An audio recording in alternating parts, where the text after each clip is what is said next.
बिस्मिल्लाहिर्रहमानिर्रहीम। नाजरीन, hit story के साथ मैं हूं शमशाद मांगट। नाजरीन, मुल्क के दो इदारों ने बड़े ज़बरदस्त काम किए हैं। पहले तो हम जिक्र करेंगे सीडीए के हवाले से। सीडीए के सीनियर स्पेशल मजिस्ट्रेट हैं जनाब सरदार आसफ साहब। उनके सामने एक टैंकर माफिया के रुकन को पेश किया गया था जिन्होंने सीडीए की ज़मीन पर कब्जा किया हुआ था, और ये कब्जा था एक्सप्रेस हाईवे की जो ग्रीन बेल्ट है वहाँ पे। उन्होंने वहाँ पे कोई ईंटें और दूसरा सामान रख के, और टैंकर भी वो अपने वहीं पे खड़े करते थे। तो इन्वायरमेंट डायरेक्टरेट ने उसको, फारूक नाम है मुलजिम का, उसको पकड़ा है और फिर उसका चलान पेश किया गया। तो आज सीनियर स्पेशल मजिस्ट्रेट जनाब सरदार आसफ ने मुलजिम को 2,25,000 रुपये जुर्माने की सजा सुनाई है और 6 माह के लिए उसको जेल भेज दिया है। अच्छा इकदाम है, लेकिन हम सरदार साहब से भी और सीडीए के जो आला हुकाम है उनसे भी गुजारिश करेंगे कि सीडीए का जो इन्वायरमेंट डायरेक्टरेट है खुद जो है वो गोडे गोडे करप्शन में डूबा हुआ है। खुद उसने जमीनों पे कब्जे करवाए हुए हैं, खुद उसने जंगलात पे कब्जा करवाया हुआ है, खुद उसने कई पार्कों पे कब्जा करवाया हुआ है। यानी बेशुमार करप्शन की दास्तानें हैं। पिछले हफ्ते हमने उनको बेनकाब भी किया था कि शक्करपड़िया के जंगलात को उसने टैंकर माफिया के, डंपर माफिया के सुपुर्द कर दिया था। ये टैंकर माफिया का रुकन पकड़ा गया फारूक, और शक्करपड़िया के जंगलात को राणा काशिफ एंड कंपनी ने डंपर माफिया के सुपुर्द कर दिया था। अब देखते हैं कि उस पर अगरचे चेयरमैन सीडीए नूरुल अमीन साहब ने इंक्वायरी जो है एहतसाब बोर्ड को, जो सीडीए का एहतसाब बोर्ड है, उसके सुपुर्द की है, तो उसका कुछ ना कुछ रिजल्ट निकलेगा। लेकिन हमें उम्मीद है कि वो दिन ज़्यादा दूर नहीं जब सरदार आसफ साहब इन्वायरमेंट डायरेक्टरेट में बैठी हुई काली भेड़ों को भी इसी तरह गिरफ्तार करवाएंगे जिस तरह इस फारूक नामी टैंकर माफिया के एक रुकन को गिरफ्तार करवाया गया है।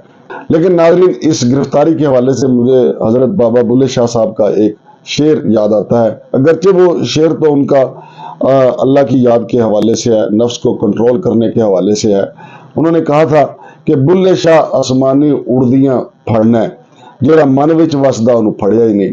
यानी अल्लाह तो आपके बिल्कुल नज़दीक है, आपके दिल में रहता है। उसके हमें अल्लाह का जो है रस्सी मजबूती से पकड़नी चाहिए। बुल्ले शाह साहब का कहने का मकसद ये था। लेकिन यहाँ पे मैंने ये शेर बाबा बुल्ले शाह साहब का इसलिए सुनाया कि सरदार आसफ साहब जो है कि देखें, आप इधर उधर के मुलजमान पे पकड़ रहे हैं, जो आपके अपने इदारे में बैठे हुए उनको भी पकड़ें। जो आपके मन में बसे हुए हैं, जो मुलजमान, जो खुद सीडीए का जो माहौलियात के ऊपर एक दाग हैं, उनको पहले गिरफ्तार करें, उनको शिकंजे में लाएं, ताकि अवाम को ये पता हो कि इदारा जो है बिला इम्तियाज जो है इंसाफ कर रहा है। उम्मीद है कि सरदार आसफ साहब इस पे जरूर गौर करेंगे। और नाजरीन, दूसरी बड़ी खबर यह है कि एफआईए ने बड़ा क्रैक डाउन किया है खन्ना पुल के करीब। वहां पे एक जाली नर्सिंग का स्कूल खुला हुआ था जहां पे नर्सों को जाली डिग्रियां दी जाती थी, जाली डिप्लोमे दिए जाते थे। 3 मुलजमान जो गिरफ्तार किए गए उनमें आसम महमूद, अब्दुल रज़ाक और अमीन खान शामिल हैं। एफआईए ने उनके खिलाफ मुकदमा भी दर्ज कर लिया है।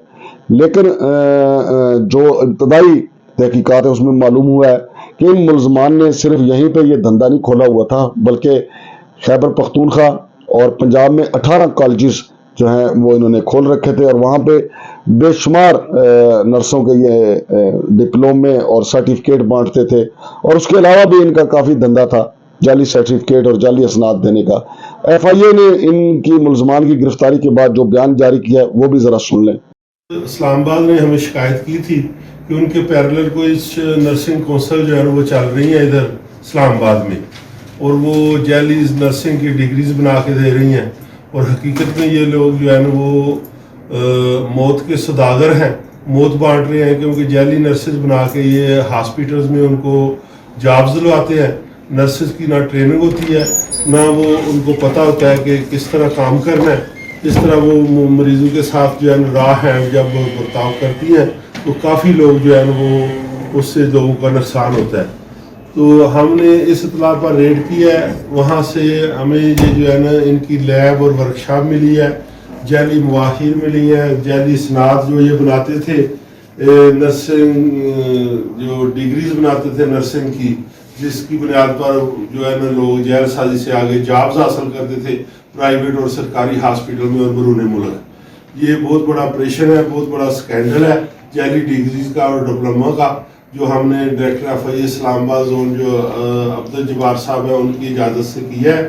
और इसमें मेरी टीम शामिल है। इसमें हमने दिन रात मेहनत करके इनको ट्रेस करके اور یہ سارا آپریشن کیا اور پورا جو ہے ان کا ریکٹ جو ہے وہ ہم نے گرفتار کیا ہے. اس میں یہ لوگ جو ہے نا انوالو ہیں, 3 لوگ انوالو ہیں اور یہ بڑے پیمانے پہ جو ہے نا یہ کام کر رہے تھے. پورے پاکستان میں ان کی جعلی ڈگریز جو ہے نا وہ جا رہی تھی اور اس طرح نہ صرف یہ ملک کو بدنام کر رہے تھے بلکہ یہ موت بانٹ رہے تھے. ایک قسم کے یہ موت کے سوداگر ہے. منشیات کا کام کرنے والوں سے بھی یہ زیادہ خطرناک اور یہ نقصان دہ لوگ ہیں. Thank you. جی تو ناظرین آپ نے یہ سنا, لیکن کمزور میں اس بات کی طرف بھی آپ کی توجہ دلا دوں کہ ہمارا قانون بہت کمزور ہے.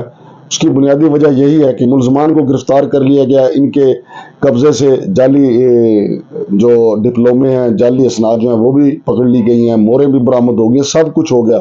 یعنی ثبوت بھی موجود ہے, ملزمان بھی موجود ہیں, ان کے سرپرستوں کا وہ بتا دیں گے. لیکن پھر رفتہ رفتہ پتہ نہیں کیا ہوگا, چمک کا اثر ہوگا یا کیا ہوگا, پھر رفتہ رفتہ یہ ملزمان جو ہیں وہ ضمانتیں کروا کے آ جائیں گے. پھر بالکل اس مقدمے پہ جناب علی مٹی پڑ جائے گی اور یہ ملزمان کسی اور نام سے یہ دھندا شروع کر دیں گے. یہ دھندا آپ چھوڑیں گے نہیں, کیونکہ اس میں انہوں نے کروڑوں اربوں روپیہ کمایا ہوگا. 18 کالجز اگر آپ دیکھیں کہ 18 کالجز انہوں نے کھولے ہوئے تھے خیبر پختونخوا اور پنجاب میں. ایک کالج اسلام آباد میں چل رہا تھا, تو وہاں سے ان کی کتنی انکم ہوگی. تو ابھی یہ اپنا مینج کریں گے ساری صورتحال کو, پھر باہر آ جائیں گے, پھر باہر آ کے نئے سرے سے نیا دھندا شروع کریں گے. بلکہ یہ دھندا بند ہی نہیں ہوگا, ان کے بعد میں ملزمان جو ہیں پھر شروع کر دیں گے. تو لہٰذا ایف آئی اے کو اس پہ نظر رکھنی ہوگی اور ایف آئی اے ان کو کیفے کردار تک پہنچائے تاکہ ملک کا تعلیمی نظام جو ہے اس کو بچایا جا سکے. ایف آئی اے کے جو آفیسر ہیں جن کا یہ ویڈیو بیان ہے وہ خود کہہ رہے ہیں کہ یہ موت بانٹتے تھے. اس میں کوئی شک نہیں ہے کہ جعلی ڈاکٹر ہو یا جعلی نرسنگ کا ڈپلوما ہو تو وہ موت بانٹنے والی بات ہے. تو پھر ایف آئی اے کا یہ بیان چونکہ اب آن ریکارڈ موجود ہے, تو جعلی اسناد بنا کے موت بانٹنے والوں کے ساتھ تو کسی قسم کی رو ریت نہیں ہونی چاہیے. ناظرین جب یہ رو ریت برتیں گے اور یہ ملزمان پھر سے دھندا شروع کریں گے, پھر بھی ہم آپ کو آگاہ کریں گے اور فالو اپ سٹوری میں یہ بھی بتائیں گے کہ انہوں نے دھندا بند کیا ہے یا ابھی جاری ہے. شمشاد مانگڑ کو اجازت دیجیے. اللہ حافظ.